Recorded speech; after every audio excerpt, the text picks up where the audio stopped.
Selamat pagi rekan-rekan mahasiswa program studi PJJ Akuntansi Universitas Saber Asia beserta dosen pengampu mata kuliah praktikum perpajakan Bapak Derianto SEMAK. Pada kesempatan ini saya akan mempresentasikan tugas ujian akhir semester basal tahun pelajaran 2023-2024. Sebelumnya, perkenalkan, nama saya Bisri Nurharyanto, nomor induk mahasiswa 2301020021.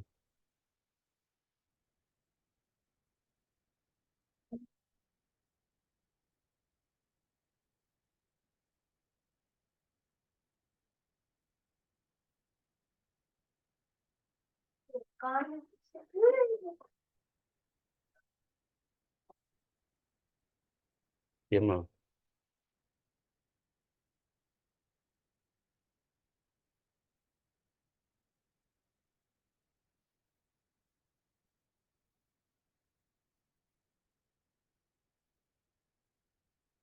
Untuk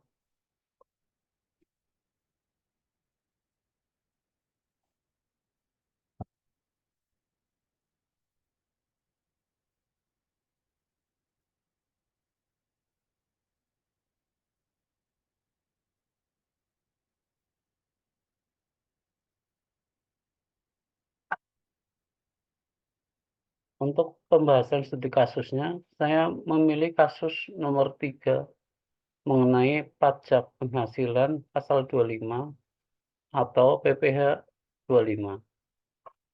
Untuk soalnya, saya akan membacakan sebagai berikut. Mira, seorang profesional di bidang konsultasi manajemen yang menjalankan usaha sendiri sebagai konsultan independen. Selain tahun pajak tertentu, Mira mendapat penghasilan dari berbagai proyek konsultasi dan juga memiliki beberapa investasi. Berikut adalah kasus lengkap yang melibatkan Mira sebagai individu yang perlu menyelesaikan kewajiban PPh 25. 1. Mira mendapatkan penghasilan sebesar 100 juta dari proyek konsultasi manajemen selama tahun pajak. 2. Bagaimana perhitungan PPh 25 pada penghasilan konsultasi Mira dan apa yang mempengaruhi tingkat pajak yang dikenakan. 3. Selain dari proyek konsultasi, Mira menerima pendapatan dari investasi saham senilai 30 juta dan bunga deposito senilai 10 juta. 4. Bagaimana pendapatan dari investasi ini mempengaruhi kewajiban pajak Mira dan apakah dikenakan tarif pajak yang sama dengan penghasilan konsultasi. 5. Mira belum menikah dan tidak memiliki tanggungan. Bagaimana perhitungan PTKP yang berlaku untuk Mira dan apakah ini mempengaruhi jumlah PPh 25 yang harus dibayarkan. Next. Sebelum menjawab, saya akan menjelaskan mengenai PPh pasal 25. PPh pasal 25 merupakan pembayaran pajak atas penghasilan yang dibayarkan secara angsuran tiap bulannya dengan tujuan untuk meningkatkan beban pajak yang kesulitan untuk melunasi pajak terutang dalam rentang waktu 1 tahun. Pembayaran ini harus dilakukan sendiri dan tidak bisa diwakilkan. Untuk PPh pasal 25 ini terdapat 2 wajib pajak. 1 wajib pajak orang pribadi dan yang kedua wajib pajak badan. Untuk wajib pajak, saya langsung lompat di wajib pajak badan dulu. Mohon maaf, tak ulangi. Untuk wajib pajak orang pribadi pun masih dibagi menjadi 2. Yang A, wajib pajak orang pribadi pengusaha tertentu. Ini untuk pengusaha tertentu, yaitu pengusaha yang melakukan usaha penjualan barang, baik eceran maupun grosir, serta jasa dengan 1 atau lebih tempat usaha. Untuk tarif sel sendiri itu 0,75% kali omset bulanan tiap masing-masing tempat usaha. Yang B, wajib pajak orang pribadi selain pengusaha tertentu. Ini untuk wajib pajak pekerja dan karyawan bebas.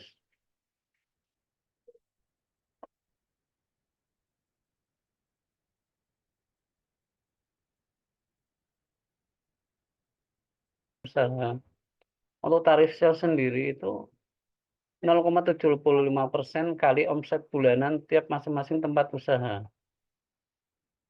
Yang B, wajib pajak orang pribadi selain pengusaha tertentu. Ini untuk wajib pajak pekerja dan karyawan bebas.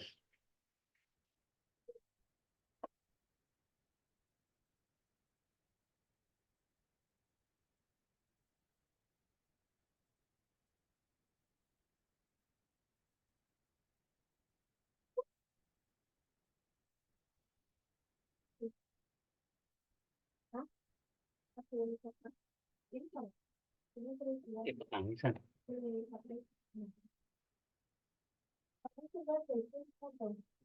Bangi nanti jatuh.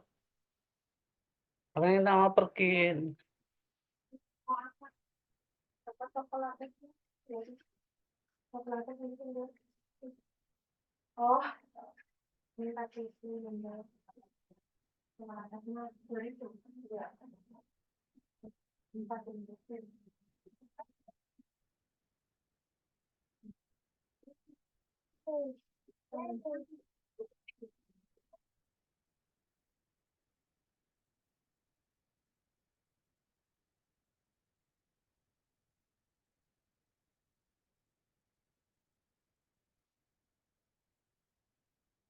Udah, jangan gemuran. Saya mau lanjut.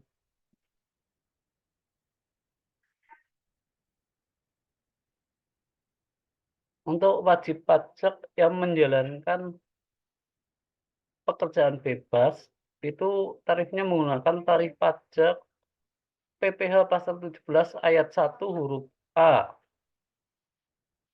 Dalam PPh pasal 17 ayat 1 huruf A, ini terdapat 5 lapisan tarif pajak. Yang pertama, itu untuk pendapatan 1 tahun 60 juta ke atas, tarifnya 5%. Untuk lapisan 2, pendapatan di atas 60 juta sampai dengan 250 juta, tarif 15%. Pendapatan di atas 250 juta sampai 500 juta, dikenakan tarif 25%. Eh, eh, eh, jangan mainan ini. Udah, San, bawa masuk, San. Bawa masuk ke sini. Ini sampai di. Ah,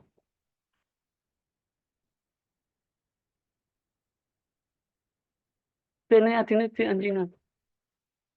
Awasannya kena itu. San,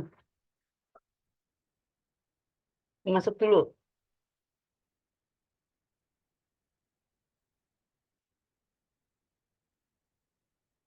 Untuk lapisan 4, pendapatan di atas 500 juta sampai 5 miliar, tarifnya 30%. Dan yang terakhir, lapisan 5, itu pendapatan di atas 5 miliar, tarifnya 35%.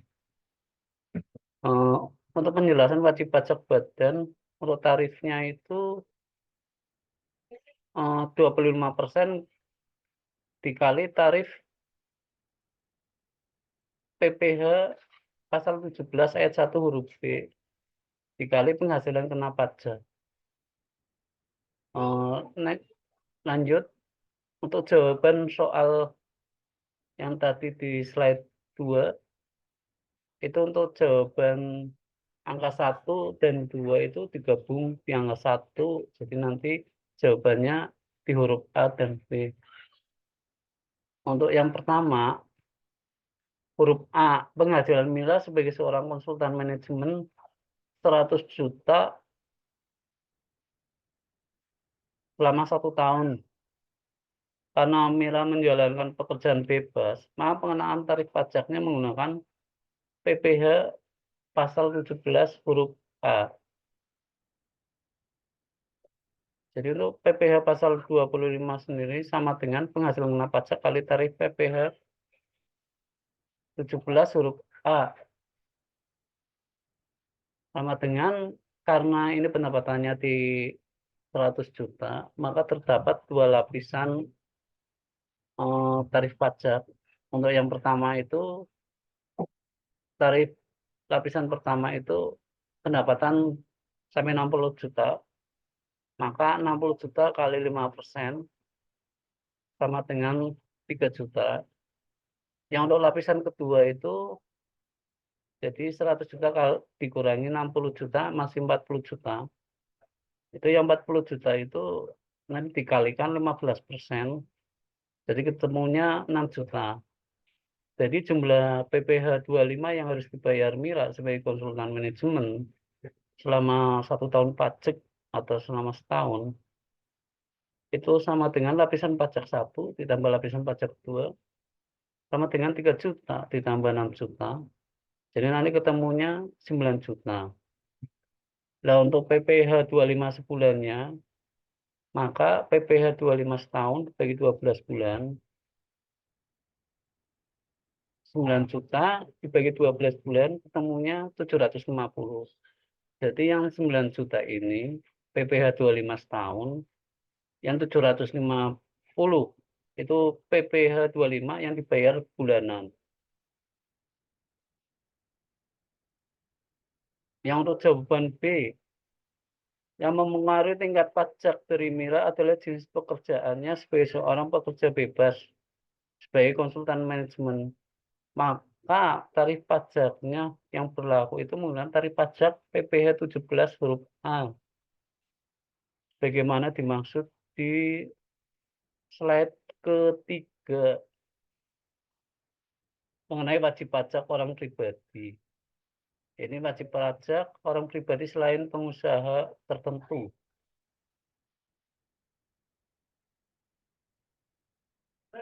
Untuk jawaban angka 2, selain dari pekerjaan bebas, Mira mendapatkan pendapatan dari investasi selama setahun 30 juta dan bunga deposito 10 juta. PPh dari 25 dari investasi saham dan bunga deposito dikenakan PPh 23 atau pasal 23 sebagai berikut. PPh 23 itu tarifnya 15% kali pendapatan. Maka 15% kali pendapatan dividen saham plus bunga deposito atau 15% dikali 30 juta ditambah 10 juta sama dengan 15% dikali 40 juta ketemunya 66, mohon maaf, 6 juta. Maka PPh 25 atas dividen saham dan bunga deposito adalah 6 juta rupiah selama setahun. Mohon maaf ini data jelasan ini berarti untuk 1 tahun pajak ya, bukan 1 bulan, 1 tahun pajak. Untuk pertanyaan ketiga, mohon maaf untuk jawaban ketiga, A. Pendapatan Mira dari dividen saham dan bunga deposito dikenakan pajak PPh 23 sebesar 15% dari pendapatan diterima. Yang B. Pajak PPh 25 yang dikenakan pada Mira berbeda sebagai pekerja lepas konsultan manajemen dikenakan tarif PPh 17 rupiah, sedangkan pendapatan dari dividen saham dan bunga deposito dikenakan tarif PPh 23. Dan untuk jawaban terakhir, angka 4 PTKP tidak memengaruhi PPh 25 yang wajib dibayar oleh Mira. Jadi di PPh 25 itu enggak ada pengurang sebagaimana dimaksud di PPh 21. Untuk PTKP-nya ya. Di PPh 25 itu enggak ada PTKP. Demikian, terima kasih. Wassalam, selamat pagi, dan selamat bekerja.